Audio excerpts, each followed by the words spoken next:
Professora Ilma, Opa, Diego, tudo bem com a Francisco, senhora? desculpa o atraso. Não, tudo ótimo. Eu espero que vocês tenham visto lá que eu tinha avisado que ia atrasar um pouquinho, que eu estava na reunião da pós. Não, tudo bem, professora. É um prazer conhecer a senhora. Meu nome é Diego e juntamente do Francisco somos os organizadores do Telecast.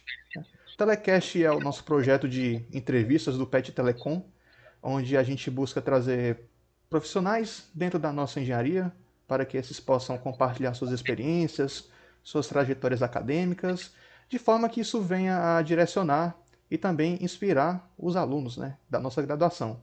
Certo?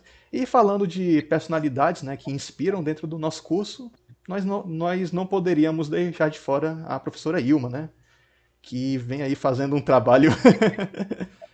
Vixe, que cara é essa, professora? Tu acha? Rapaz, é porque o pessoal fala tão bem da senhora, sabe? Vai todo mundo falar, a Eles professora fazem passar em Ilma, eletromag comigo, é por isso a que eles falam professora tão bem. Ilma é a mãe do Deti, né? Falam isso, né? Tá, que é fácil de passar na disciplina, só por isso. Só por Eletromag, é? É eletromag, fácil de passar, e pronto. Sim. Sucesso total.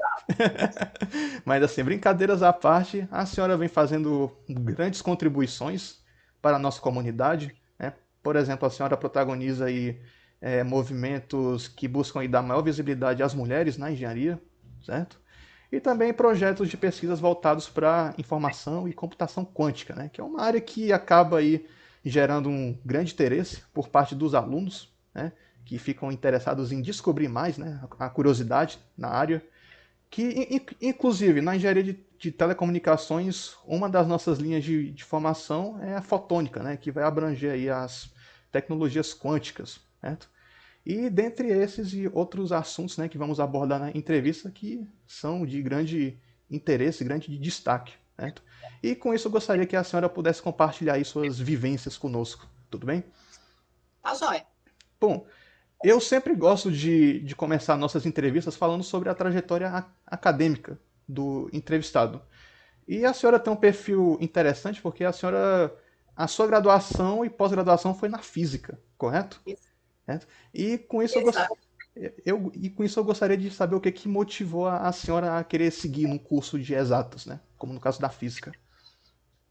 É, eu decidi fazer física, eu estava no ensino médio, né? Eu era aluna do o que hoje é Instituto Federal, né? Na época a Escola Técnica Federal na Paraíba.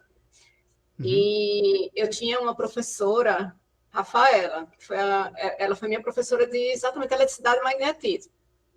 E ela era assim maravilhosa, né? Eu fiquei encantada com o assunto, com a aula, com tudo. Eu consegui gostar de eletricidade e magnetismo desde aquela época. E eu olhava para a Rafaela e eu pensava, eu quero ser igualzinha a ela. E decidi fazer física, que era a formação dela, né? Então eu fui inspirada por minha professora de eletricidade e magnetismo, né, da escola técnica. E foi assim que eu fui parar na física. isso é ótimo, porque é, é muito importante nós termos, né, essas personalidades que nos inspiram a seguir uma determinada carreira, né? E o curso da física, né, que faz parte das exatas, né, juntamente à engenharia, né, que acaba aí gerando grandes oportunidades, né, para quem realiza, né, esses cursos, né. E assim, como todo curso de exata, física, engenharia, muitas vezes não costuma ser uma tarefa fácil, né? Muitos desafios podem ser encontrados. E eu gostaria de saber, professora, quais foram os principais desafios que a senhora enfrentou na graduação? Ah, assim, eu acho que eu fui uma privilegiada, apesar Hum, de que eu cursei, boa parte da minha formação foi na UFPB, mas o último ano de física eu terminei aqui, na UFC, né? Então, mas uma grande parte da minha formação foi na UFPB. Nesses quase 4 anos que eu fiquei na UFPB, eu era uma das 3 mulheres no curso de física, né? Então, se você juntasse todos os alunos, não era a minha turma, não, eram todos os alunos do curso de física da UFPB, enquanto eu estive por lá como aluna, só tinha 3 alunas, né? E algumas pessoas poderiam, né, pensar que isso é difícil. Mas eu acho que eu fui, como eu disse, eu acho que eu fui uma privilegiada, porque eu tinha excelentes colegas e amigos, né, ao meu redor. E isso ajuda, claro, quando você é bem recebido, independente de quem esteja recebendo, você tem mais, você se sente mais à vontade de ficar, né? Então, eu fui muito bem recebida, nós fomos muito bem recebidas, né? Nós três, as três mulheres. Eram duas do mesmo ano, né? Eu e a Lásia, e a Sheila era um ano mais jovem, né? Entrou um ano depois. Então, eu acho que o maior desafio que eu tive na minha graduação foi um desafio pessoal, que não teve muito a ver com o fato de estar cursando física em si, né? Então, eu sempre tive muita facilidade e gostei muito de física, de matemática, então eu não tive a menor, confesso, eu acho que é o que é, né, a realidade. Eu nunca tive a menor dificuldade, então eu tirei média 10 em cálculo 1, era 9 em física 1, então assim, o meu histórico eu tirei de letra, né? A parte técnica da coisa eu realmente não tive nenhuma dificuldade. Mas depois que eu mudei para cá, né, no último ano de física aqui, eu, claro, passei, mas era uma coisa que, digamos, que eu fui atrás, né? Era Entendi. uma dificuldade de percurso mais pessoal, né? Que eu engravidei, eu estava no último ano, né, da graduação. Então, claro, lógico que é evidente que isso traz, né, certas barreiras a serem vencidas, né? Porque a minha filha nasceu, eu ainda estava terminando a graduação. E eu tive apoio de vários professores aqui, né, da física aqui da UFC, professores que eu tive uma professora que disse que, como eu já tinha visto o conteúdo, só não conseguia aproveitar, né, a carga horária com a transferência. Então, ela falou que eu bastava bem fazer as provas, ela não ia cobrar presença. Eu fiz as provas, tirei nota boa, passei, pronto, estava resolvido. Eu tive professores que, quando a minha filha nasceu, eu fiquei em casa e me mandava atividades para eu fazer, né? E eu vinha só fazer prova. Então, eu tive todo um suporte, né? Tanto de amigos e colegas no departamento, como também de professores. E eu acho que esse foi o maior desafio na minha graduação, foi terminar a graduação com um bebezinho, né? Não é fácil. Entendi. É que geralmente em cursos nesse nível, você tendo o suporte, né, da sua comunidade, muitas vezes faz a diferença e te motiva a querer continuar, né, e seguir, Isso, seguir a sua vocação, né. No caso da senhora, a senhora seguiu, né, para pós-graduação em física, né, mestrado e isso. doutorado, né. O Uma, mestrado eu fiz aqui, né, uhum, na UFC. Trabalhei com dinâmica de fluidos. uhum. Eu confesso que eu não era assim apaixonada pelo assunto, não, mas resolvi o problema do meu mestrado, então. E aí, o doutorado eu saí para fazer fora e trabalhei com uma coisa que eu realmente gostava e que eu trabalho até hoje, né? Então, e o doutorado foi outro desafio também, né? Porque eu saí daqui para ir cursar doutorado em outro país, sem falar a língua direito. Então, quando a gente tem 20 e poucos anos, né, a gente não tem muito juízo, puxando uma criança de 2 anos de idade. E, mas eu tive o meu orientador, ele foi um excelente orientador em todos os sentidos, apesar de que não era a área dele, então ele estava entrando nessa área, começando, explorando essa área, e eu começando a explorar junto com ele, mas ele, apesar disso, né, da dificuldade técnica, porque ele não era da área, ele sempre tentou me ajudar de toda forma, me acolheu muito bem, e uma das coisas que ele sempre fez questão foi de que eu era bem-vinda como aluna de doutorado no departamento, como orientanda dele e como mãe de uma criança de 2 anos de idade. Então, ele nunca teve nenhum problema, toda qualquer coisa que eu dissesse que eu não poderia participar ou que eu não poderia estar naquele horário por questão familiar, ele sempre entendeu, nunca colocou nenhuma dificuldade, e isso ajuda muito, né? Porque Sim, sim.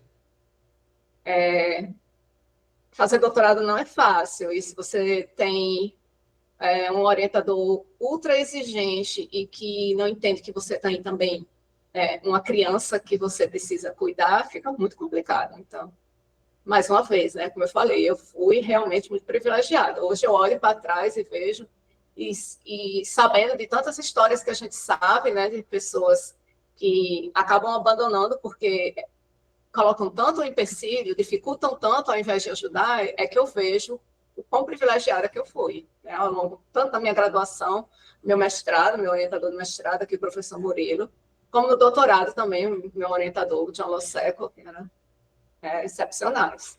Pessoas que realmente estavam lá para ajudar e não atrapalhar. Sim, sim. Sobre o doutorado, uma coisa que me gerou curiosidade foi que a senhora teve a oportunidade de participar numa universidade no exterior, no caso a Universidade de Notre Dame, né? Como é que Isso. surge essa oportunidade de estudar nos Estados Unidos? Foi através de bolsa, indicação? Não, eu fiz o mesmo sistema, eu participei do mesmo sistema de seleção que os alunos americanos passam. Hum. Então, eu não tinha bolsa CNPq, bolsa CAPES, nada disso.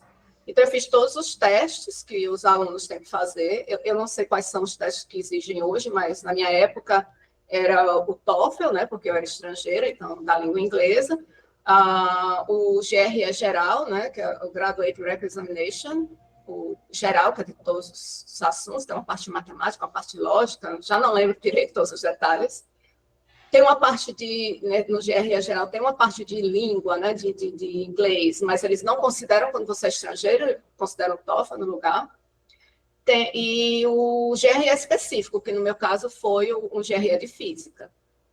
Então, eu fiz todos esses testes, escrevi uma carta de intenção, que é o processo de seleção que todos os alunos domésticos, né, como eles chamam, fazem. Então, eu escrevi uma carta de intenção, dizendo por que eu queria fazer doutorado naquela universidade, em que, com quem, e por que ali era o lugar onde eu achava que eu ia, né, prosperar na área. E submeti cartas de recomendação, né, que nos Estados Unidos isso tem um peso muito grande. Então, eles dão muito mais peso à carta de recomendação do que a qualquer nota de teste ou qualquer outro documento que você envie. Sim, e no meu caso, eu tinha uma carta de intenção, uma carta de recomendação do que foi o meu orientador de doutorado, né? E o que facilitou bastante a ser aceita no programa de doutorado. E foi isso. Então, eu mandei toda essa documentação, eu concorri junto com todos os alunos que se inscreveram no mesmo ano, vários lugares do mundo, inclusive alunos americanos, que sempre foram poucos, né? Nessas áreas sempre são poucos. E fui aceita. Então, fui para lá, a minha bolsa, não era bem uma bolsa, né? Eu tinha o que a gente chama de fellowship, que é a grana que cobre, a universidade é privada, né? A universidade que eu estudei não é pública, e se fosse pública não seria gratuita, porque mesmo as universidades públicas nos Estados Unidos não são gratuitas, mas a universidade especificamente que eu fiz doutorado é privada, então essa fellowship é o dinheiro que paga, né, os créditos que eu vou cursar, os créditos de pesquisa que eu vou fazer, então para eu não precisar pagar a universidade. Então, tem que eles chamam de fellowship. E eu tinha também um stipend, que aí seria parecido com o que a gente chama aqui de bolsa. Que os 2 primeiros anos, para poder manter esse meu stipend, eu fui TA, que eles chamam, que é Teaching Assistant, e eu era um assistente de professor, então eu ajudava em laboratório com os experimentos dos alunos de graduação, né, fazendo experimento, e eu ajudava na montagem, na coleta de dados, corrigia relatório, ou então liderava sessões de tutoriais, que é como a nossa monitoria aqui. E com isso eu era paga por 9 meses. Né? Eu tinha stipend por 9 meses, que é o ano letivo. Os 3 meses de verão, os alunos de pós-graduação têm que se virar, têm que arrumar alguma outra coisa. Então, eu arrumei. Teve um ano que eu fui bolsista de um centro de matemática, teve um ano que eu fui que eu trabalhei no laboratório de uma professora, né, era experimental, e eu fiquei ajudando a montar uns experimentos e recebi durante esses 3 meses do verão para isso. E você tinha que se virar durante o verão. E aí eu digo que é parecido com bolsa, porque não é bem bolsa, é um salário mesmo, inclusive você paga imposto de renda e tudo. Então, Entendi. eles chamam de stipend. E foi assim que eu sobrevivi meus 5 anos de doutorado. Porque assim, essa questão do intercâmbio, ela sempre é um assunto em alta entre os nossos alunos, né? A questão das bolsas de intercâmbio para a França, por exemplo, certo? E que os alunos eles têm esse interesse de saber como é que é a vivência em uma universidade no exterior, certo? No caso da senhora que passou o doutorado nos Estados Unidos, é, quais as características que mais te chamaram a atenção do ambiente acadêmico em comparação com o do Brasil? Eu espero que não me levem a mal dizer isso, mas o nível de exigência é totalmente diferente. Fazer doutorado aqui é muito mais tranquilo, gente. A gente exige muito pouco dos nossos alunos de doutorado. O nível de exigência no doutorado nos Estados Unidos é lá em cima. É Imagino. muito grande. Então, quando eu falei que eu tinha todo o apoio do meu orientador e tudo mais, isso não significa que eu não era exigida, que a carga de trabalho não era grande. Eu virei muitas noites resolvendo lista de exercício, estudando para a prova. Eu fazia 3 disciplinas por semestre durante 2 anos. Então, durante 2 anos, eu fiz 3 disciplinas cada semestre. Eles não aceitam muito esse negócio de aproveitamento. Aproveita que você fez mestrado, não é tão trivial.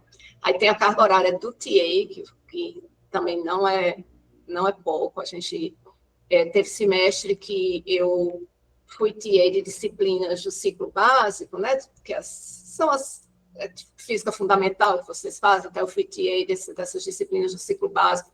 A gente corrigia 900 provas, porque eram as turmas grandes, assim, 900 alunos, 800 alunos, que é aquelas turmas que eles colocam naqueles auditórios gigantescos, né? Um monte de alunos de engenharia, de tudo quanto é engenharia, de física, tudo, né? Juntava tudo e eles criavam uma turma gigante. E aí era 10 TAs corrigindo essas provas quando tinha. Então, eu fui TA de turma, assim, no mesmo semestre, liderando sessões de tutoriais, fazendo sessões de tutoriais.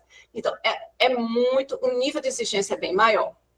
Isso aí, eu não tenho a menor dúvida. O exame de qualificação da gente é um exame de qualificação que é quase um terrorismo, eu acho que está mais para uma sessão de terrorismo do que um exame de qualificação em si. Todo aluno sai traumatizado de um exame de qualificação. A gente tinha, na turma que era à frente da minha, tinha um aluno de doutorado, o Stefan Robel. Ele é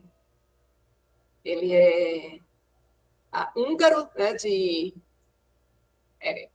não sei nem como dizer, mas tipo de ascendência, mas romeno de passaporte, que ele é da Transilvânia, então é uma região que no passado pertencia à Hungria, hoje pertence à Romênia, mas assim, ele mal fala romeno, ele estudou a vida inteira, aprendeu tudo em húngaro, então assim, e o Steve é extremamente inteligente, então ele era disparadamente muito mais inteligente do que juntando nós tudinho, sabe? Juntando nós tudinho que sobrou, e a gente não dava um Estevão, né? Que ele era muito... E até o Estevão saiu traumatizado do exame de qualificação dele.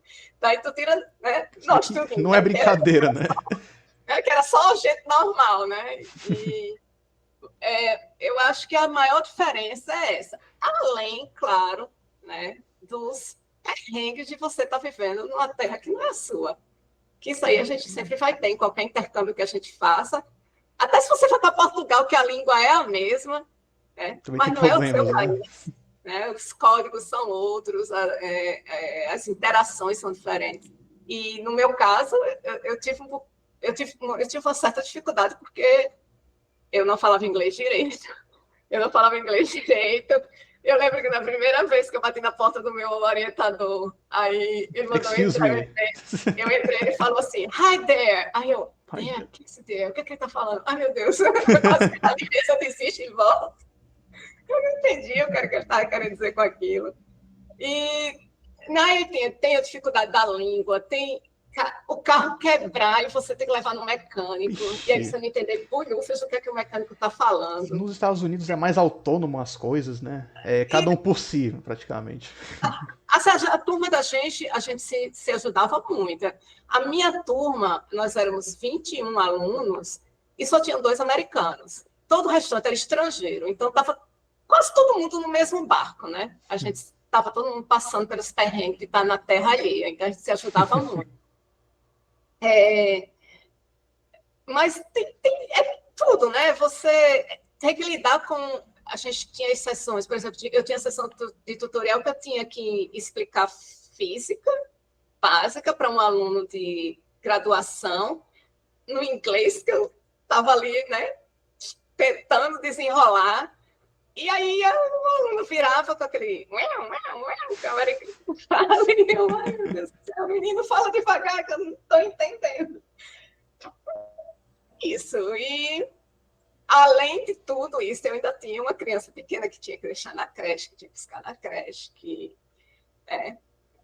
o bom de ter uma criança pequena é que eu também tinha uma professorinha de inglês, que ela rapidinho aprendeu inglês, e aí Isso é eu tinha ótimo. uma professoria particular de inglês dentro de casa, que vivia me corrigindo. Mamãe, você sabe que não é assim que diz isso? Eu disse, minha filha, eu jurava que eu estava falando, eu estava falando. Né? Mas tem um lado bom também, né? Você conhece uma outra cultura, você aprende muito, convive com pessoas totalmente diferentes de vocês. Né? Eu tenho uma história que eu acho muito legal, muito bacana que aconteceu com a gente. A gente estava numa reunião social e o meu esposo também fazia doutorado, né, na mesma universidade. E um colega nosso, doutorado, o Lin, ele é da Malásia. E aí a gente estava lá, naquela reunião social, conversando, e teve uma hora que o Lin parou, olhou assim para o Igor, né, que é o meu esposo, e falou: Igor, você é muito exótico. Aí o Igor: Lin, você é da Malásia. Você é a definição de exótico. Então, assim, alguém que é da Malásia para a gente é totalmente exótico, né? Mas a gente nunca parou para pensar Mas que vice-versa. eles, nós somos o exótico. Então, assim, a gente convive com gente. Isso é muito bom. Isso é muito legal. Você aprende a respeitar, sabe? Você aprende a respeitar o outro, que é diferente. A saber que Sim. as pessoas são diferentes. A gente vem aqui, né, no nosso mundinho aqui que a gente vive, né, no Ceará, a gente é tudo muito igual. A gente é tudo muito, sei lá, né, muito parecido com o outro. É mais fácil da gente conseguir respeitar e criar amizades quando todo mundo é muito igual. Mas quando as pessoas são bem diferentes, você tem que aprender a conviver com o diferente, a aceitar o diferente. E o legal é que, poxa, eu tenho amigos para o resto da vida, que eu fiz amizades muito legais, muito bacanas e que duram até hoje, e eu espero que vá durar o restante da minha vida, né? Com pessoas da Hungria, da Malásia, mexicanos que hoje moram em Chicago, que mais? Com americanos, né? Eu tenho 4 excelentes amigos, amigos mesmo de verdade, né, 2 casais, que são americanos.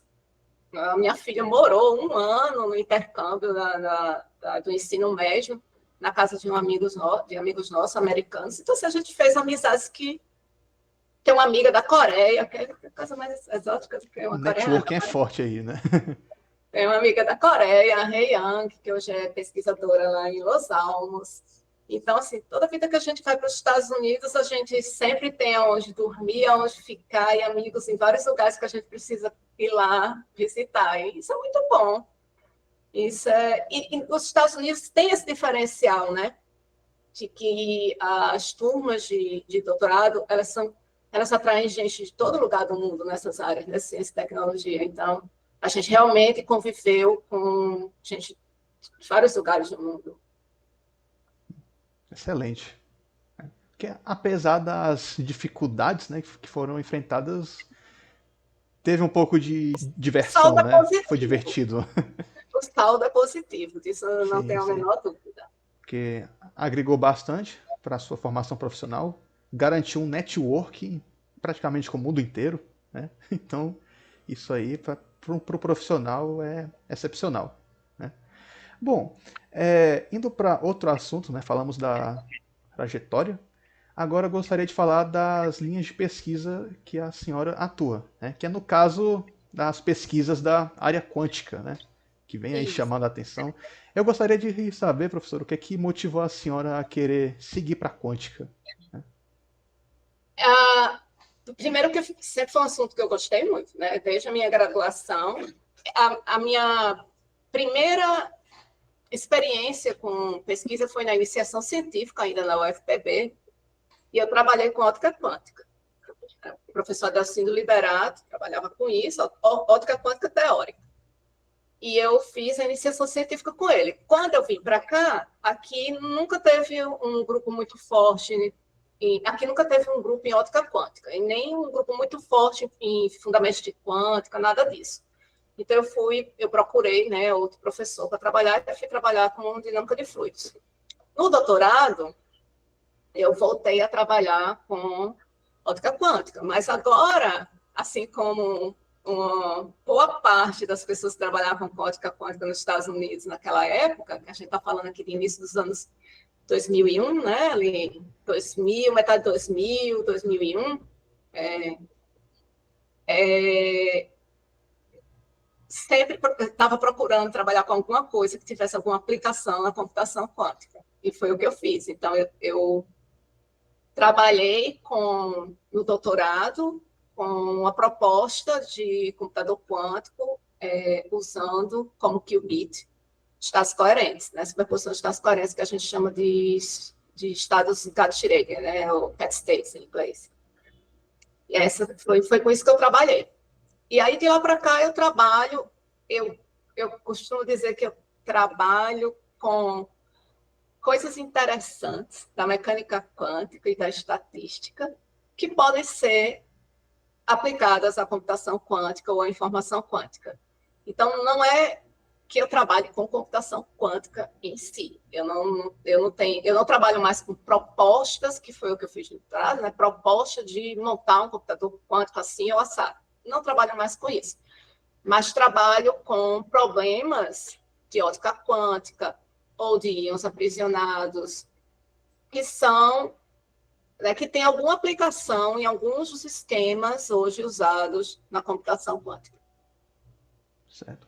Haveria algum projeto que foi marcante para a senhora sobre essa área? Que a senhora lembra? E o projeto que eu participei, ou que é isso que você está dizendo? Isso, um projeto voltado para a quântica que a senhora participou. Gostaria de divulgar conosco? Eu acho, bom, teve dois projetos de pesquisa especificamente que eu acho que são, eu diria que são os destaques da minha carreira. Um foi durante o meu pós-doc, que foi em 2017, 2018, que eu fiz o pós-doc no NIST, né, que é o National Institute of Standard and Technology. Eu fui para a unidade do NIST, que é em Boulder, no Colorado, mas tem também em Maryland. E durante esse pós-doc, eu participei eu fiz esse pós-doc na divisão matemática computacional do NIST. E eu participava de um grupo teórico, e esse grupo, na época, estava analisando os dados, né, começando a participar, né, da análise de dados de um experimento de íons aprisionados. Né? O grupo de íons aprisionados do NIST é um grupo muito forte, que foi um grupo que foi montado e liderado por muitos anos pelo David Wineland, que ganhou o prêmio Nobel. Então, obviamente, né, até hoje é um grupo muito forte, apesar de que o Wineland já se aposentou e não está mais no NIST, mas quem herdou, né, está fazendo um bom trabalho, é um grupo muito forte. Então, eu participei, né, desse grupo de teóricos que analisou os dados desse experimento. Então, obviamente que nós, né, da análise de dados, a gente não ia para o laboratório, né, montar experimento e rodar experimento, mas também a análise de dados não consegue ser feita só por quem roda o experimento, porque exige conhecimentos que eles não necessariamente têm, como foi o caso que a gente usou, tomografia de processo quântico, que foi o que a gente usou para analisar os dados. E o resultado desse experimento foi uma publicação na Science, que é uma revista, eu diria que, junto com a Nature, são os 2 melhores periódicos científicos do mundo. Então, obviamente que isso daí foi uma experiência e tanto. E um resultado que, né, se destaca entre todas as coisas que eu fiz, eu acho que bastante. E a outra coisa foi um projeto bem simples na época e que a gente fez assim tão despretensiosamente que a gente nunca achou que fosse ter o sucesso que tem. Hoje, inclusive, é o artigo que eu tenho que é mais citado. Eu sou a primeira autora desse artigo. O que é bem interessante, considerando que eu tenho um artigo, né, o meu nome faz parte de um artigo que está publicado na Science, que normalmente é muito citado. E esse artigo, que é da Optics Letters, que é uma revista, assim, que obviamente não é a Science, não é uma revista ruim, pelo contrário, é uma revista muito boa, da área de ótica, certo? Mas que não é a Science. Então, é surpreendente, porque é até hoje o meu artigo mais citado. Passou, inclusive, das citações desse artigo da Science. E, como eu falei, foi um trabalho bem despretensioso, porque era uma conversa entre amigos, estava eu, a Liliana e o Scott. O Scott foi aluno de doutorado, na mesma época que eu fui aluno de doutorado, a gente tinha o mesmo orientador, né? Então, a gente passava por um pequeno grupo de orientandos do LOSECO, e a gente dividiu sala, e a gente é muito amiga até hoje, eu sou muito amiga da esposa dele, então... E a gente está sempre conversando, ou sobre a vida, ou sobre o Trump, ou sobre o Brasil, ou sobre os filhos, ou sobre física, mas a gente está sempre conversando. E a gente tem reunião, inclusive, de trabalho toda semana. E nessa época, a Liliana estava participando de algumas dessas reuniões nossas. E a gente estava conversando sobre um estado óptico, em particular, que eles chamam de estado GKP, né? São as iniciais dos 3 autores do artigo que descrevia esse estado. Então, esses 3 caras, eles descreveram, olha, seria tão interessante se a gente tivesse um estado quântico, assim, assim, assim, assim, e dava toda a formulação matemática desse estado. E aí, a gente conversando, eu falei, gente, é assim, dá para a gente gerar esse estado no laboratório se a gente souber gerar estados García-Schreiber, né? Cat states. E a gente sabe que dá para gerar, isso é bem difícil, esses estados. Então, a gente, bom, como? Assim. E aí a gente foi discutindo e chegou a uma proposta, né, experimental, mas não que a gente fosse pelo laboratório fazer, mas uma proposta experimental de como gerar esses estados. E aí a gente colocou na Optics Letters, né? Bem despretensiosamente, como todos os outros coisas que a gente já fez na vida, que a gente acha que vai ali, né? Nem a mãe da gente vai ler, né? Porque, no caso, a minha mãe não vai ler um negócio desse. E o tempo passou, isso foi em 2010. O tempo passou, quando foi 2018, acho que 2018, 2019, por aí. Eu fui contactada, e o Scott também, pelo CEO da Xanadu. A Xanadu é uma empresa que constrói computador quântico fotônico, é uma empresa canadense, baseada em Toronto, e eles constroem o computador fotônico deles com o qubit codificado nesses estados de EKP.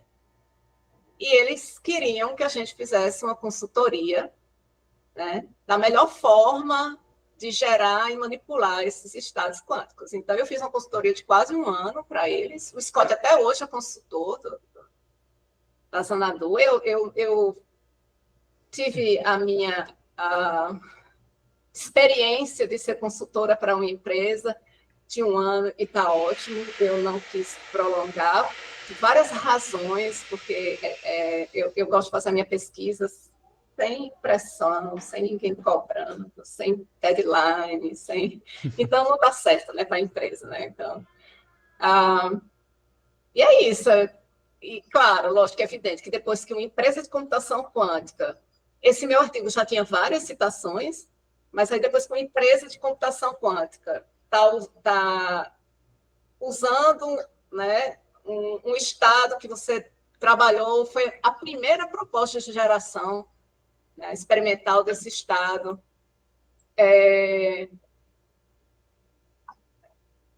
decide usar esse estado, né, como seu qubit, aí ficou fácil, né, de ser citada, porque os pesquisadores dessa empresa, eles estão sempre publicando artigos sobre as coisas que eles estão desenvolvendo, né, na empresa. Obviamente que nem todos os resultados, né, mas alguns resultados eles publicam. E aí, em algumas das publicações, tinha lá a nossa publicação sendo citada, e isso é aquele efeito cascata, né? E aí, eu acho que são as duas coisas que eu diria que, quando eu comecei a estudar física, jamais imaginei que eu fosse fazer. Uma, publicar numa revista como a Science, e dois, ter um artigo que gerou interesse em uma empresa, né? Que uma empresa teve interesse e chegou a me contactar por conta disso. E são por conquistas como essa que geram esse fascínio pela área da quântica, né? Da fotônica, amplamente dizendo, né? Por parte dos nossos alunos. E, assim, professora Ilma, um aluno da engenharia de telecomunicações que se interessa pela área da quântica, né? Pensa em atuar dentro dessa linha de formação. Na opinião da senhora, quais as principais competências que esse aluno precisa ter para ser um bom profissional nessa área? Bom, eu acho que se você quer... Aqui são vários pequenos detalhes. Eu acho que competência, você vai ter que ter as mesmas competências de todo e qualquer engenheiro, né, que a gente forma aqui. Uma curiosidade por aprender, isso daí deveria ser nato, né, de qualquer engenheiro. Qualquer engenheiro devia querer entender as coisas, Você ser né? curioso, né, que é importante. Então, agora, se você tem intenção de trabalhar no mercado de trabalho, ou seja, em empresas, e nessa área, então você tem que estar disposto a sair daqui, a primeira coisa. Você dificilmente, você não tem, né, empresa onde você vai ser contratado para trabalhar em formação quântica mesmo, aqui no Ceará. Então, você tem que estar disposto a sair. Agora, se você está disposto a sair, se você entra em qualquer site dessas empresas de computação quântica, vocês podem fazer isso, só por curiosidade. Entra lá na IBM Quantum, na Xanadu, em qualquer uma dessas empresas, né? A IonQ, pode entrar e olhar normalmente a lista de empregos disponível é grande. E você é muito bem pago e a concorrência é muito pequena, porque tem poucas pessoas, né, que têm essa capacidade, essa habilidade de trabalhar nessa área. Então, se você está disposto a sair daqui, né, provavelmente sair do Brasil, você, né, provavelmente pode conseguir um bom emprego. Aqui, geralmente, quem está aqui e trabalha com isso no IFCE, ou aqui na UFC, ou, né, como pesquisador, né, como professor pesquisador em uma instituição de ensino superior aqui no Ceará, né? Não temos muito espaço. Isso eu estou falando se você tem intenção de continuar trabalhando diretamente nessa área. Agora, você pode se formar e aqui, né, na nossa no nosso curso de telecom nessa ênfase e não necessariamente trabalhar com informação quântica. Você vai estar tão habilitado para arrumar emprego lá fora, mesmo no nosso mercado de trabalho aqui no Ceará, quanto qualquer outro, né, foco que você der na sua graduação. Então, acho que é isso, mas em termos de competência que todo engenheiro deve ter, essa daí é esperada, né? Certamente. E muitos alunos, eles podem ter aí esse primeiro contato, né, com pesquisas nessa área através das bolsas de iniciação científica, né? Que Isso. acabam aí abrindo. Enfim, a senhora teria planos para iniciar alunos na graduação dentro dessa área? Eu tenho atualmente 3 alunos de iniciação científica. O Rubens também tem alguns alunos de iniciação científica, o João Sim, Batista, sim. acho que os usa também. Eu tenho uma bolsa e 2 voluntários. Sim, sim. Inclusive, a senhora, juntamente com o professor João Batista, Rubens, Zusa, vocês compõem o GIC, né? O Grupo de Isso. Formação Quântica, né? E como é trabalhar nesse grupo, desenvolvendo pesquisas? Do ponto de vista técnico, a gente tem um laboratório, né, que é o LATIC. Os experimentos são basicamente experimentos de fotônica,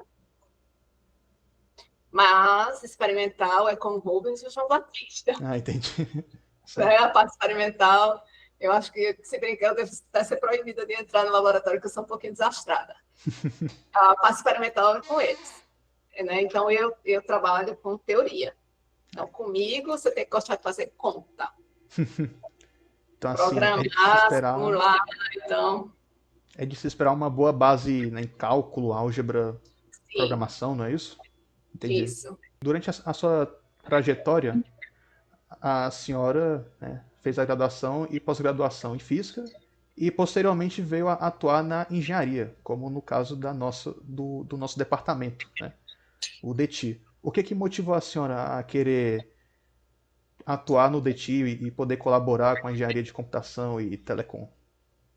Ah, bom, quando eu voltei do doutorado, eu voltei, na verdade, assim, eu não voltei, né?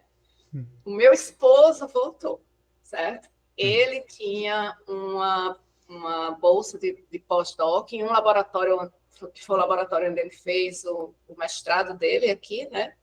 O laboratório que ele tinha feito mestrado, que era na física, tinha vindo aqui para a engenharia metalúrgica.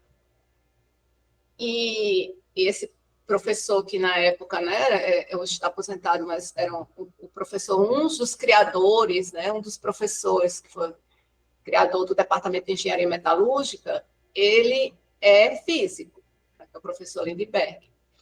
E o professor Lindbergh perguntou, sabia que a gente estava fazendo doutorado fora, perguntou ao meu esposo se ele tinha interesse de voltar a assumir esse laboratório, né, que é o laboratório Mosbauer, assumir esse laboratório e como pós-doc, né, uma bolsa de...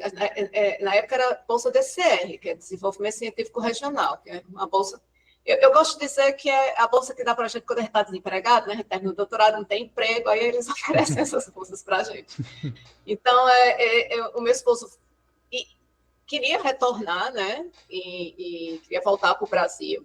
A gente não tinha nenhuma marra, né? Então, a gente não tinha bolsa daqui, a gente não tinha aquela obrigatoriedade de voltar, como quem tem bolsa, quem sai para fazer bolsa, doutorado, com bolsa CNPq, CAPES, tem uma cláusula de obrigatoriedade de voltar e ficar ao mesmo tempo aqui que você ficou fora, né, para fazer o doutorado. A gente não tinha isso, porque a gente não tinha bolsa CAPES nem CNPq, nossa bolsa de estágio de fellowship era tudo da universidade de lá. Então, assim, a princípio, a gente não tinha nenhum plano após o doutorado. Para a gente, era o que aparecesse, a gente queria, obviamente, né, atuar em pesquisa dentro da universidade. Então, isso aí a gente sabia, a gente queria ser professor universitário e queria fazer pesquisa. Mas isso a gente poderia ter tentado fazer lá nos Estados Unidos, se assim a gente desejasse. E provavelmente teria sido o que a gente teria feito se o meu esposo não tivesse recebido esse convite do professor Lindbergh para vir liderar esse grupo aqui, né, esse laboratório aqui na engenharia metalúrgica. E aí, bom, a gente sentou, conversou e decidimos que vamos retornar, vamos voltar. Mas quando eu voltei, eu não tinha nada definido para mim. Então, eu voltei com uma bolsa de pós-doutoramento, também DCR, no Departamento de Engenharia Metalúrgica. Foi uma, digamos assim, era uma forma de me acolher na UFC, mas sabendo que era uma coisa temporária, porque eu não tinha interesse de ficar lá e eles também não teriam interesse, né, no que eu fazia lá, né?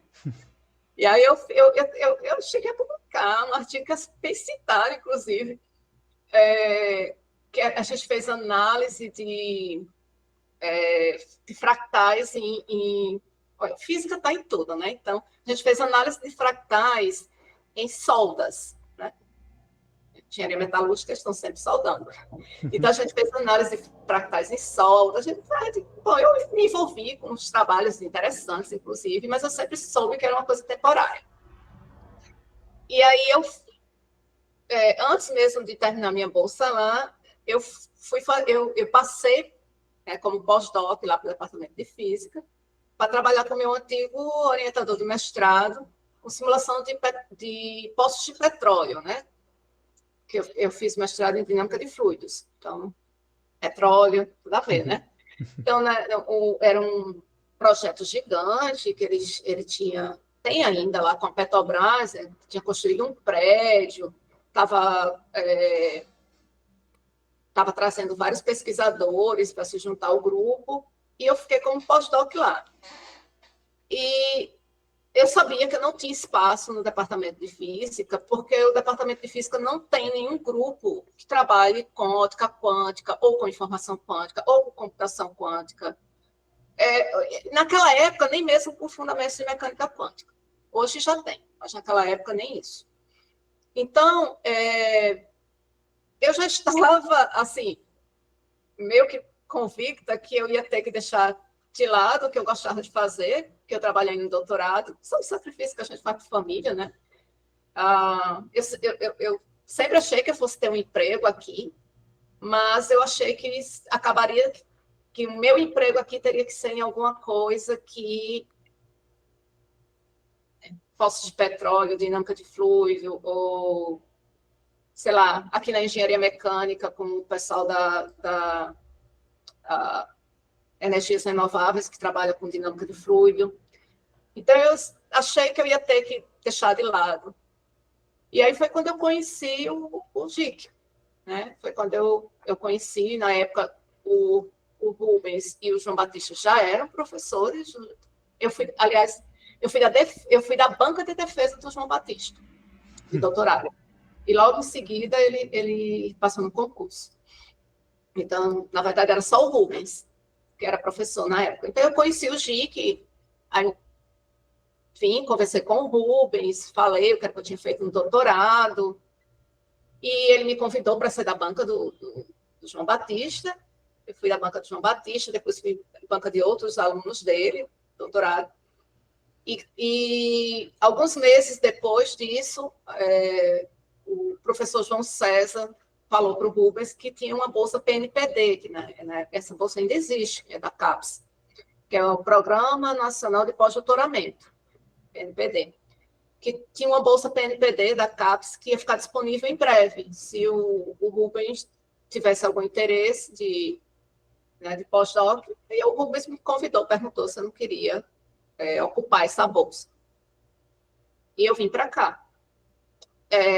Eu passei, acho que quase um ano, não cheguei nem a ficar um ano inteiro como pós-doc, apareceu um concurso, e eu fiz e passei aqui. E quando eu comecei o pós-doc aqui, eu sabia que eu não ia mais para lugar nenhum, porque aqui eu estava fazendo o que eu queria, o que eu gostava, né? Era ao contrário, assim, não me leva a mal não, porque não é cuspindo em um prato que, para falar a verdade, eu nem tive, não. Mas se eu tivesse ido parar qualquer outro departamento como professora, eu estaria bem, porque a gente se adapta, mas eu não estaria tão feliz, porque faz diferença com o que a gente trabalha. E uma das poucas coisas muito legais e muito bacana de você ser professor universitário é você poder trabalhar com o que você gosta. Então, eu cheguei até a me inscrever num concurso na engenharia mecânica, de negócio de dinâmica de fluidos, e assim, se eu estivesse lá, talvez eu estivesse gostando. Eu conheço o departamento lá, conheço as pessoas, conheço o trabalho. Assim, mas não estaria tão feliz, porque o que eu gosto de fazer é isso aqui. Aí, como o nosso departamento já tinha uma afinidade maior com as tecnologias que a senhora estudou, não é? Isso, Aí, aqui eu pude continuar trabalhando na área, né, que eu gostava de atuar. certo. Então, não tem. E assim, eu vou dizer uma coisa, eu não sei, eu conheço vários departamentos por aí, e sei como é. E o DETI é um lugar muito legal para se trabalhar. O DETI é muito bacana. A gente respeita muito um ao outro. Eu costumo dizer que o DETI é um dos poucos barcos em que eu vejo que está todo mundo remando na mesma direção. Se você considera que um departamento é um barco, e nós professores estamos remando, né? É um lugar muito agradável de se trabalhar. Eu me sinto muito bem-vinda aqui, sempre me senti. Eu tive oportunidades, espaço aqui no DETI que eu juro que eu não esperava que fosse ter, né? Eu fui muito bem acolhida, sempre fui muito bem acolhida. Os professores aqui sempre foram muito, assim, de torcer para dar certo, de ajudar quando precisa. E a gente, eu noto isso até hoje, a gente tem essa particularidade, eu diria, que é de querer formar bons alunos. E eu acho que se a gente se mete a ser professor da universidade e formar engenheiro, a gente tem que fazer o melhor para formar o melhor engenheiro que a gente puder. E isso eu sinto aqui, sabe? Que Sim, sim. tem vários professores, muitos professores aqui que. E é bom você estar num lugar onde as pessoas têm o mesmo interesse, né? A mesma disponibilidade de trabalhar, né? O mesmo foco que você tem. Aí fica até fácil, né? Então é mais fácil a gente passar os perrengues, que a gente, né? Vir trabalhar todo dia, apesar de que o campus está sujo, está mal cuidado, né? E a gente nem Exatamente. enxerga essas coisas porque a gente vem com gosto. E aí, claro, lógico que é evidente, né? Que é muito bom dar aula para vocês, né? Isso aí eu sempre gostei. Os Sempre próprios gostei. alunos de eletromagnetismo adoram a senhora, né? É mais porque é fácil Porque passar, né? Eles nem gostam nem especificamente de mim e nem da disciplina, não. Não? Como assim? Eletromagnetismo, não. Mas como é fácil passar, eles Não. gostam. Enfim. Eu conheço. Eu gosto de conviver. Aí Eu gosto muito de conviver com os alunos. é mais Eu digo que eu importante. entro na sala de aula e saio mais nova. E vocês, né, não mudam nunca, né? Assim, entra ano, sai ano, e vocês têm os mesmos, sei lá, 19, 20 anos que vocês têm. Sim, isso é Mais realmente algo velho. que a Quanto gente mais que eu entro na percebe. sala de aula, eu estou Porque, mais velho. Vocês, a mesma idade. não, mas, tipo, realmente, a gente olha para as pessoas e ninguém muda, né? Nem os alunos, nem os professores também estão cada vez mais jovens, né? Enfim, mas é isso. O DETI é um bom lugar, né? Eu percebo um corpo docente que gosta de acolher os alunos, né? E também o companheirismo entre alunos e professores, por muitas vezes, se torna um diferencial para a gente poder sobreviver ao curso, né? Que é muito É, importante. Então, muito importante ter esse acolhimento. Bom, agora vou passar aí a palavra para o Francisco, né, que também tem umas perguntas para fazer para a senhora. Então, Francisco, pode ficar à vontade aí, tá bom? Boa tarde, professora Ilma, tudo bem? preciso tudo. As minhas perguntas são mais voltadas para a área mesmo de telecomunicações, de como que a computação quântica vai se entrelaçar com ela, como pode revolucionar a área. E, bem, a primeira pergunta que eu estou fazendo é sobre como que vai ser, como que a computação quântica ela pode relacionar mais também as ciências naturais com a ciência da engenharia, né? Porque como a gente sabe, engenheiros não são cientistas, né? Eles são técnicos, eles são feitos para resolver problemas. Eu queria saber se dentro da computação. Isso aí a palavrinha em português me foge, mas em inglês isso é misleading, viu? Não é bem assim, porque hoje em dia você tem físicos que são mais engenheiros do que alguns engenheiros.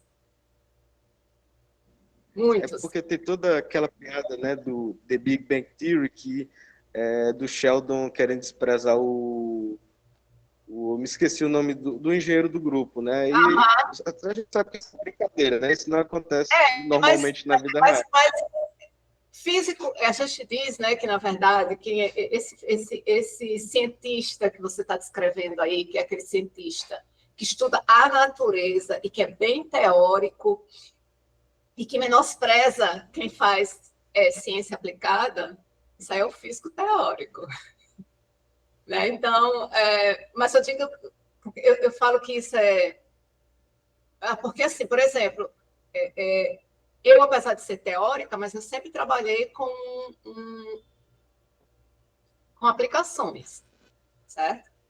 Então, quando você faz uma física aplicada, você está fazendo mais engenharia do que física. Uma pessoa que trabalha com caracterização de materiais, por exemplo, com nanomateriais, hoje em dia consegue desenvolver tecnologias. Então, essa fronteira entre ciência e tecnologia está cada vez mais tênue. Está muito, né? E a área da computação quântica, ela é especial com relação a isso, porque é uma área que, desde o começo, ela germinou na física, desde o começo, ela nasceu na física. As propostas de hardware são todas, obviamente, sistemas quânticos, que são sistemas que são estudados, os laboratórios onde tinham esses sistemas, que hoje são usados, sempre foram na física, porque você usa o supercondutor, então isso daí é uma coisa que, né, tem vários laboratórios no mundo, por aí, que já fazia e estudava supercondutividade antes da computação quântica. E os aprisionados também, mesma coisa. Então, como pela natureza do hardware, né, ele nasceu e se proliferou dentro da física. Mas, na hora de você escalonar o computador, a gente foi cada vez mais precisando de engenheiros. Então, é uma área que ela nasceu na física, mas ela sempre precisou de cientistas da computação e de engenheiro. E hoje em dia, quem trabalha com computação quântica?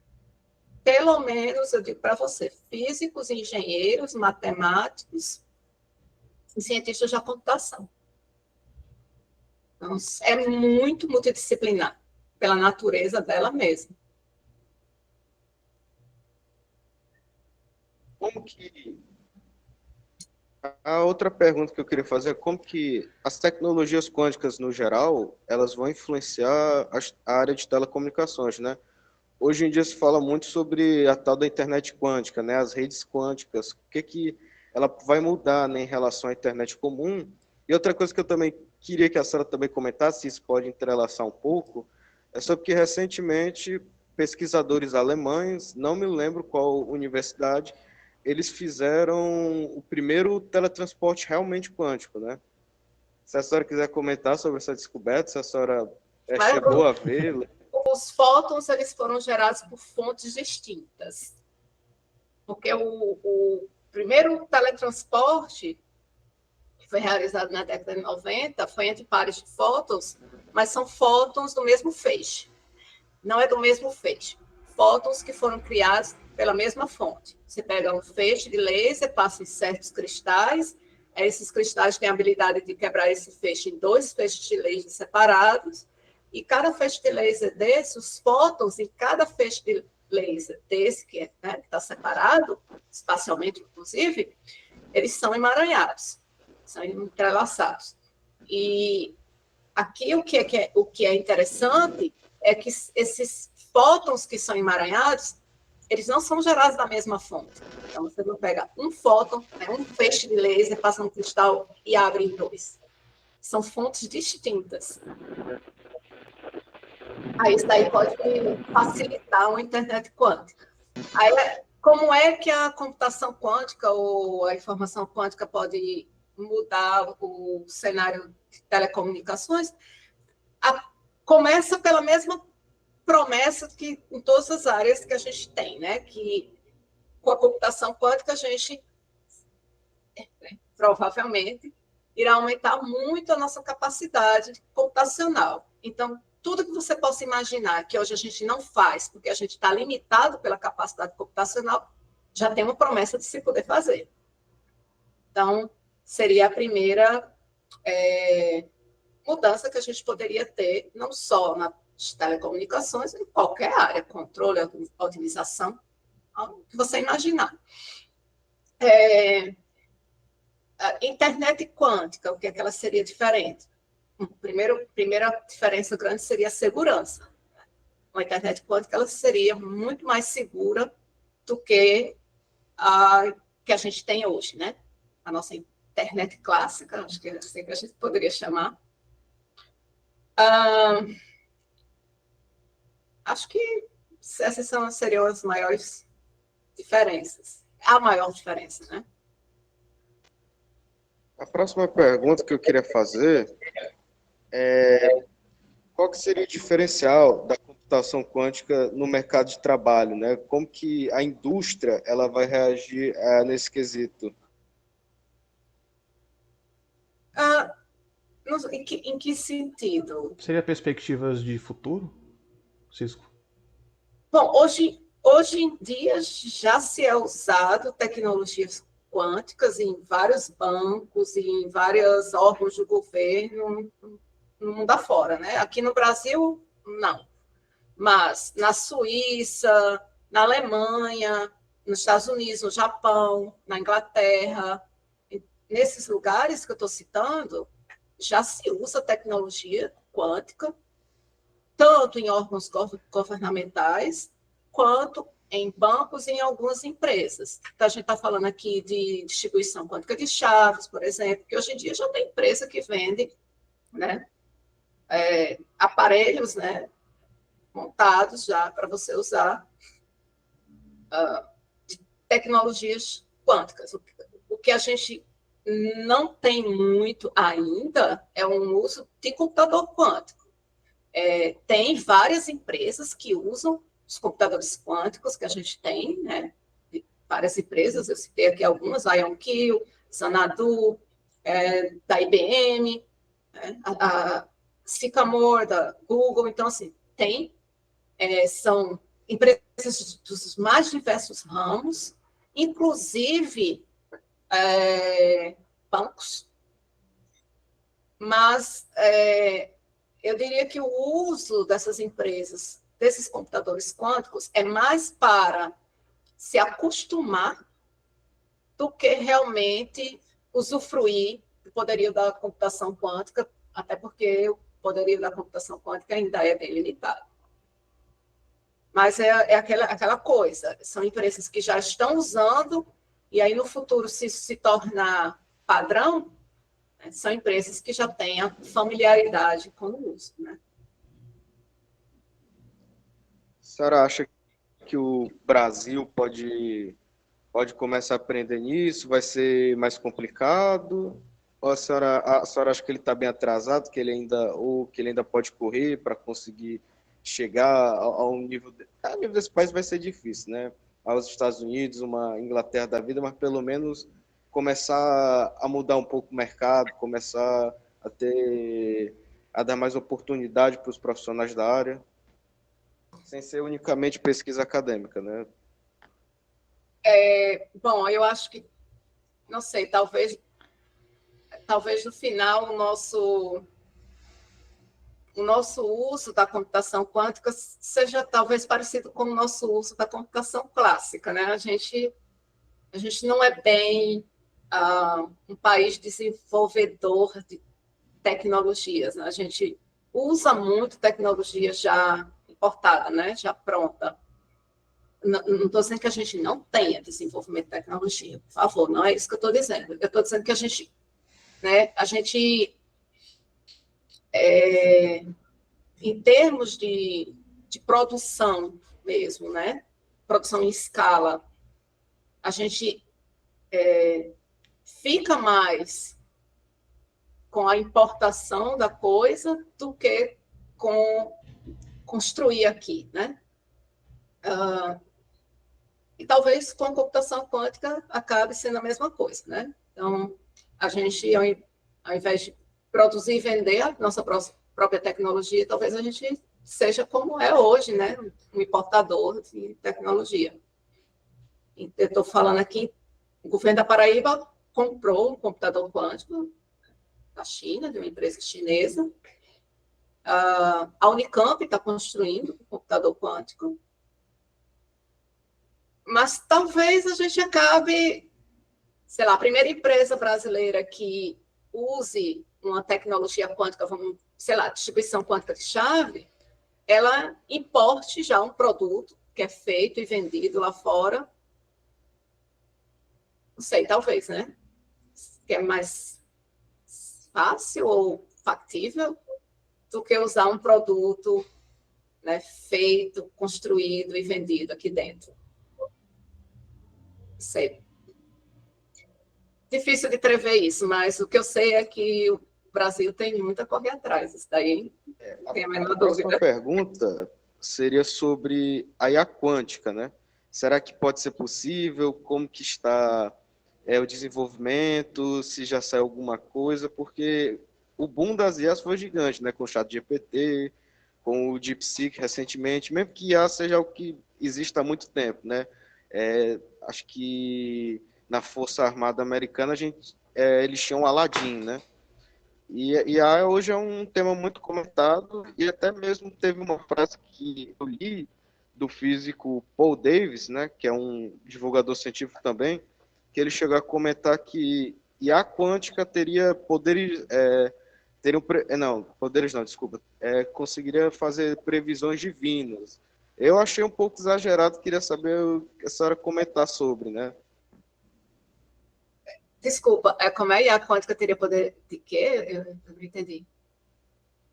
Que a IA quântica podia fazer previsões divinas. Eu achei um pouco exagerado, mas... Bem exagerado, Bem exagerado. Porque o quântico também é moda, né? É, Inventam muita coisa. O a coach gente tem que quântico, lembrar né? a IA quântica ela sofre das mesmas limitações que qualquer tecnologia quântica sofre, né?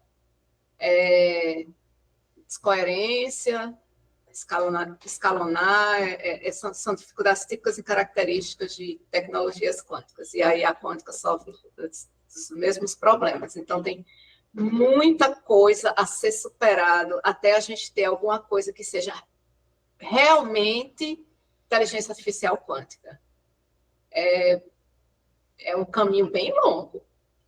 E realmente, né, fazer predições divinas, isso daí eu acho que a pessoa realmente viajou aí, né? E, como o Diego lembrou, quântica é palavra da moda, né?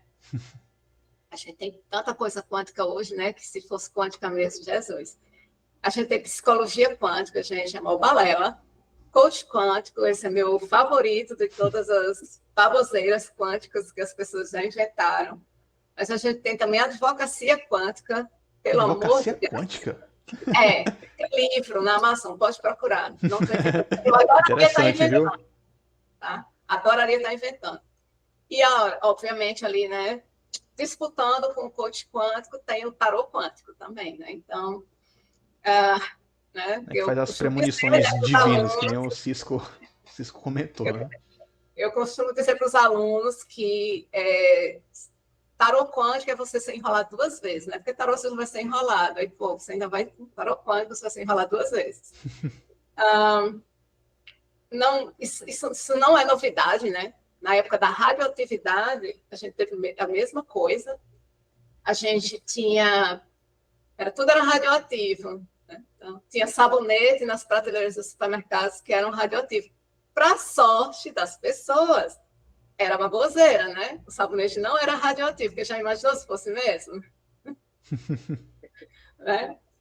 Você tomar banho com sabonete radioativo? Porque essa época foi complicada. É o famoso charlatanismo da radiação, né? Que acreditavam que a radiação, produtos feitos à base de rádio eram curativos, poderiam trazer uma melhor Então, qualidade de vida, sendo que era totalmente o oposto, né? Então, foi algo que foi descoberto e desmentido depois. e a palavra, bom, uma das palavras da moda, né? Agora que está entrando em moda também é IA, né? Tudo é IA, né? Você tem Sim. um software de otimização, a pessoa diz que é uma inteligência artificial. Não, amigo, isso é um software de otimização. É porque a IA ela está praticamente cobrindo diversas funções que antes eram manuais, sabe?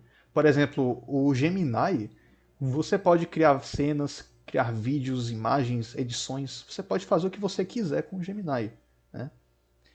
E a grande preocupação que eu tenho é a dependência de IA causar uma certa ociosidade, sabe, entre as pessoas.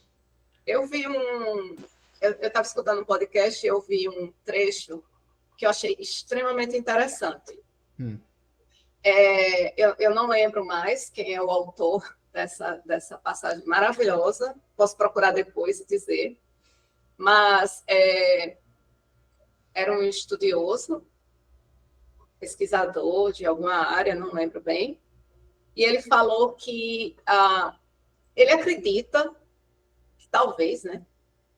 Ele acha que talvez o efeito da inteligência artificial para a sociedade, para o cérebro do ser humano, seja parecido com o efeito que a Revolução Industrial teve nos nossos músculos. A gente não Entendi. fazia musculação, a gente não ia para a sala de musculação puxar peso, porque a gente não precisava, porque a gente trabalhava no campo, porque a gente trabalhava, né, no duro, no pesado, já trabalhava os nossos músculos com o nosso dia a dia. O que é que a Revolução Industrial fez? A Revolução Industrial permitiu que as pessoas deixassem de ter certos empregos, né, tão duros fisicamente falando, até o ponto que a gente chegou hoje, né? Que a gente tem, eu particularmente, tenho um emprego que, se eu não for para musculação trabalhar os meus músculos, vão ficar todos atrofiados, né? Porque eu passo tempo usando meu cérebro, né? Trabalhando sentada. Então, aí o que é que acontece? Hoje em dia, a gente sai de casa para ir trabalhar o músculo na academia. Isso foi um efeito da Revolução Industrial. Então, ele prevê que no futuro, talvez a gente vai precisar de academias para treinar o cérebro. Porque com a inteligência artificial, se você não for para a academia treinar o cérebro, Vai ele vai atrofiar. atrofiar. Isso aí é realmente uma crítica bem importante. Achei bem interessante. E é um paralelo que ele está fazendo. Ó, já aconteceu. Não é novidade na história do ser humano, né? Porque uma vez que a Revolução Industrial substituiu a manufatura pela máquina, né? Isso pode acabar, né? De maneira análoga o pensamento humano, né? Ele fez a analogia, né? Então, sim, pode ser que a gente vá, do jeito que a gente, né, delegou para as máquinas o trabalho que os nossos músculos faziam, e hoje a gente tem que trabalhar o músculo em algum lugar, né, de alguma forma, pode ser que no futuro, né, se a gente delegar o poder de pensamento, né, o raciocínio lógico, né, matemático, todo, né, para as inteligências artificiais, para uma máquina pensante, Então, pode ser que a gente precise de academias para a gente ir lá pegar o cérebro. Sim, sim, certamente é bem preocupante. Mas é Mas é bom. um futuro não tão Eu, distante, né? Inclusive. eu já estou perto dos meus 50, então não preciso me preocupar muito com isso, não. Não É, chegarei a ver nada disso. é porque a Espero. gente fica com essa certa curiosidade, tipo, porque, por exemplo, hoje a gente faz umas disciplinas, né? Aí na primeira dificuldade consulta o Gemini para entender um problema, né? Não acredito como que deveria ser no passado, onde você tinha que realmente ler livros, né? Estudar, enfim, É, travar-ler para mesmo, né? você, no passado, para você poder aprender uma coisa, muitas vezes você acabava aprendendo 10. Aí, Porque você tinha que pesquisar, procurar, e às vezes não era tão simples. Então, você tinha que ler um livro, você tinha que ler várias coisas até encontrar aquela que você estava interessado. E nesse caminho, nesse percurso, você aprendia 9 outras coisas. Né? sim, sim.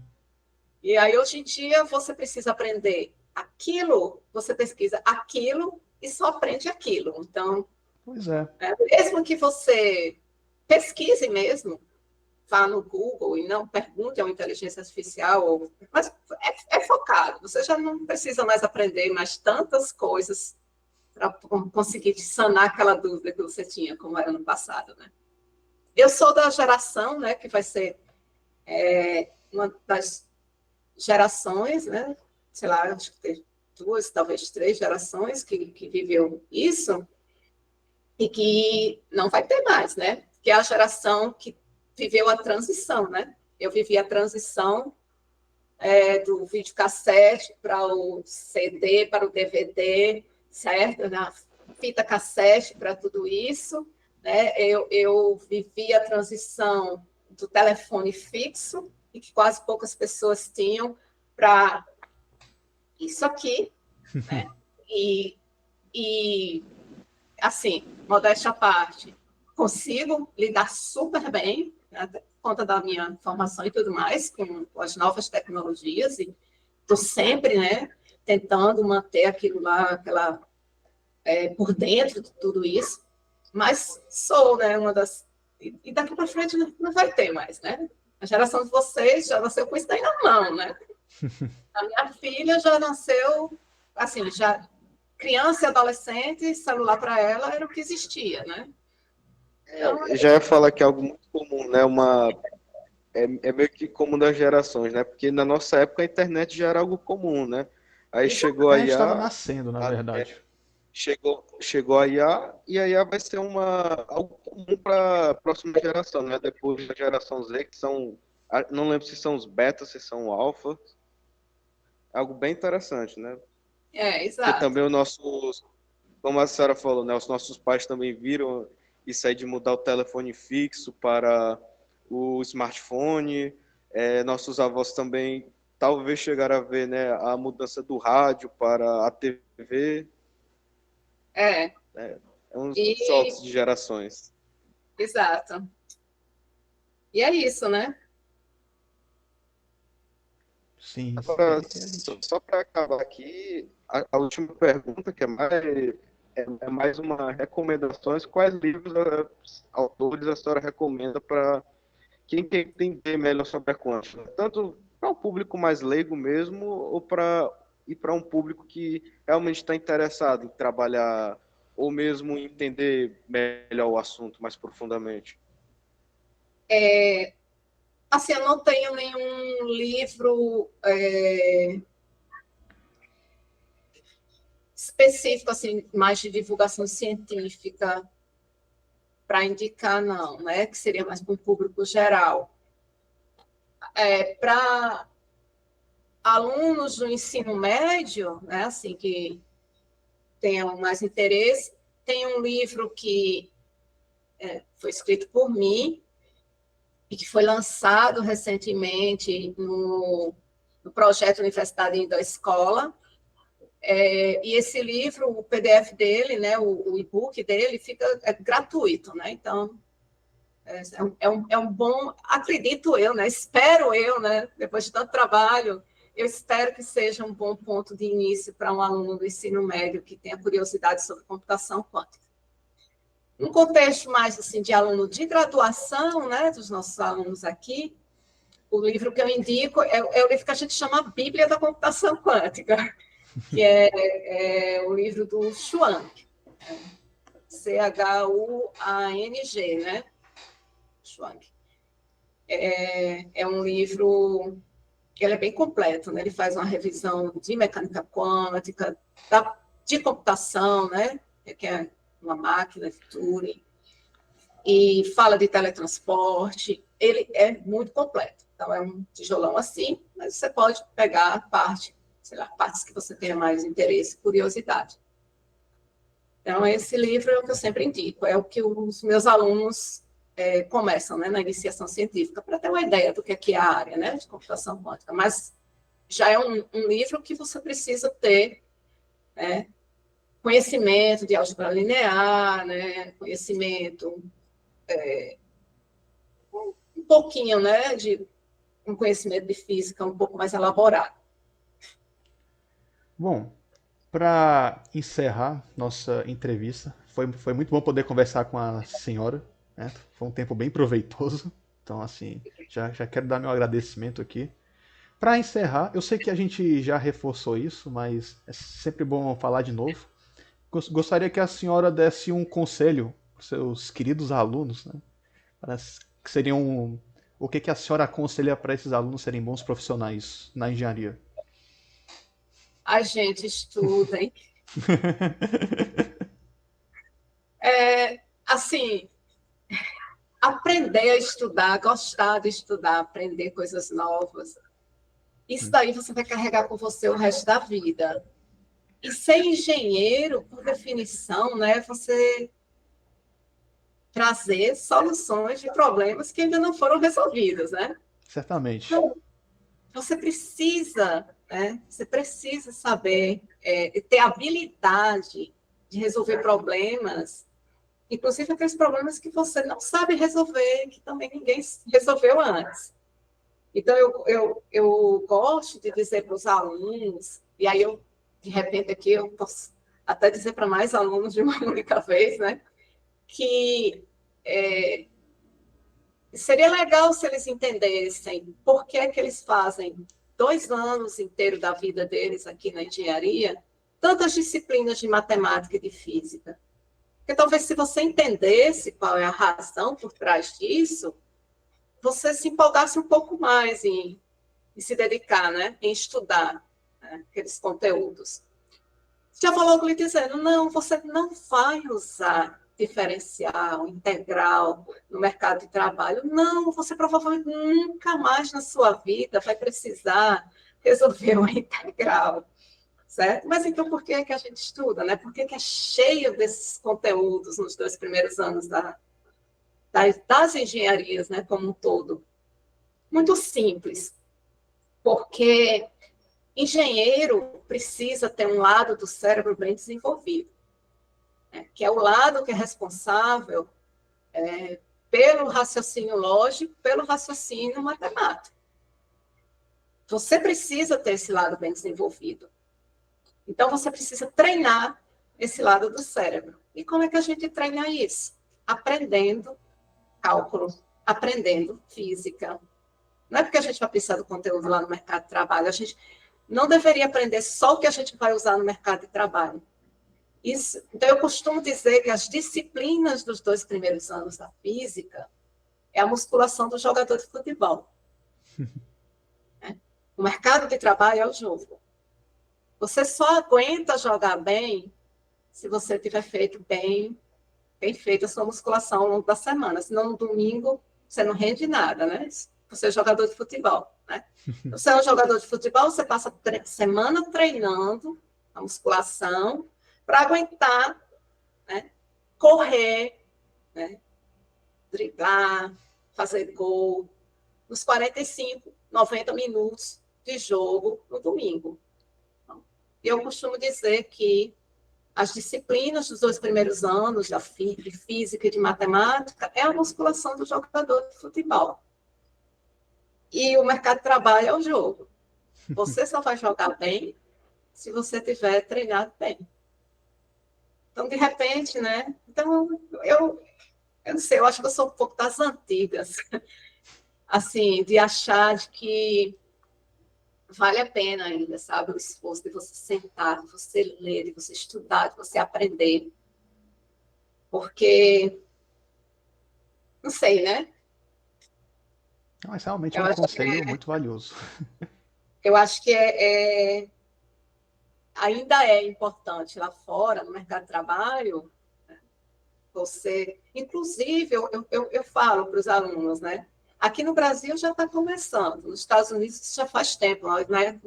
2001, 2002, 2003, quando eu estava fazendo doutorado lá, isso já era muito comum. Na universidade que eu estudei, todo final de ano letivo tinha uma feira da pós-graduação, que era isso.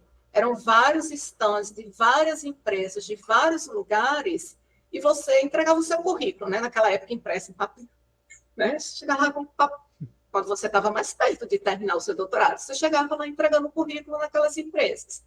E olha, eu tenho vários colegas que terminaram doutorado em física e que até hoje trabalham em Wall Street, fazendo cálculo de previdência, fazendo cálculo de risco. Aí você diz, ué, como assim? E eles nem tinham o conhecimento que é preciso para trabalhar em Wall Street. Não, eles não tinham. Eles não tinham o conhecimento, né? Eles tinham a habilidade. E onde é que eles desenvolveram essa habilidade? Trabalhando um doutorado em física, Uhum. né? Desenvolvendo raciocínio e a solução de problemas durante o doutorado em física. E as empresas, principalmente empresas de finanças, nos Estados Unidos, têm muito interesse em contratar gente que tem essas habilidades. Então, é muito comum ver o pessoal terminando doutorado em matemática, doutorado em física, doutorado em engenharia, doutorado em química e indo trabalhar em Wall Street. Né? Então, eu tenho um dos meus colegas, o Jason, ele terminou e está até hoje na mesma empresa lá em Wall Street. Então, e aqui já tem vários, principalmente bancos, contratando, já tem ex-alunos aqui da física, uns 4, 5 ou 6 ex-alunos de doutorado aqui da física que foram contratados por bancos em São Paulo. Isso reforça a multidisciplinaridade também, né, das áreas exatas.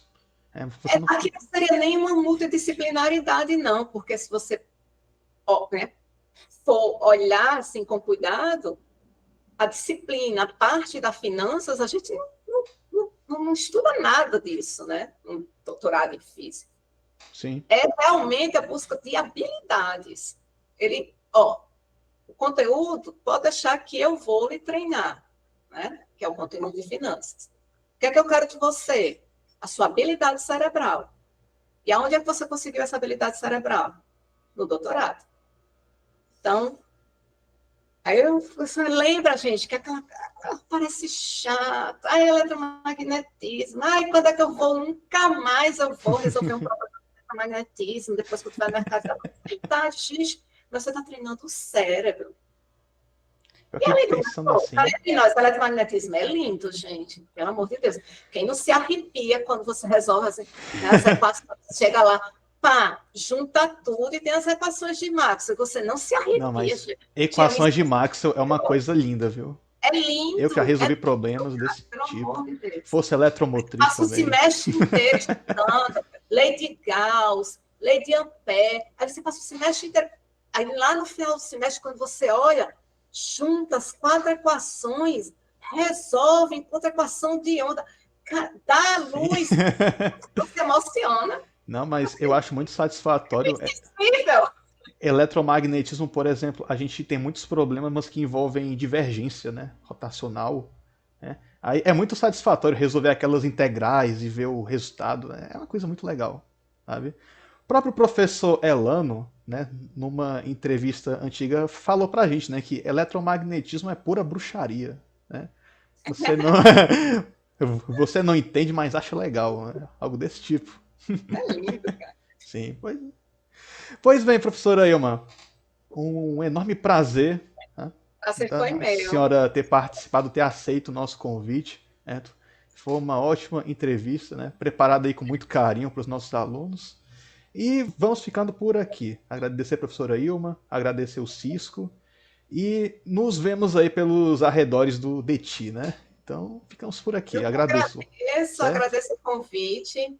Só agora que eu comecei a me tocar, que provavelmente vai ser isso aqui, né? Essa filmar, esse vídeo, sei lá o quê, que vai ficar disponível no YouTube. E eu tomando água na minha garrafa cor de pink, né? Cor de rosa, escrever. Mas é o estilo. Eu deveria me ficar melhor. Tem problema não, professor, que eu também mudei de cenário. Eu estava no laboratório aqui e agora eu estou no PET. Agora que eu percebi que você mudou. Gente, foi um prazer enorme conversar com vocês. E aí, para os nossos alunos, a telecom e a computação também. Sempre lembro que minha porta está aberta. Quiserem perguntar qualquer coisa sobre computação quântica, sobre a vida, estou aqui, à disposição. Ótimo, então, professora. Então, ficamos por aqui. Muito obrigado, professora. Muito obrigado e até a próxima. Até a próxima. Até.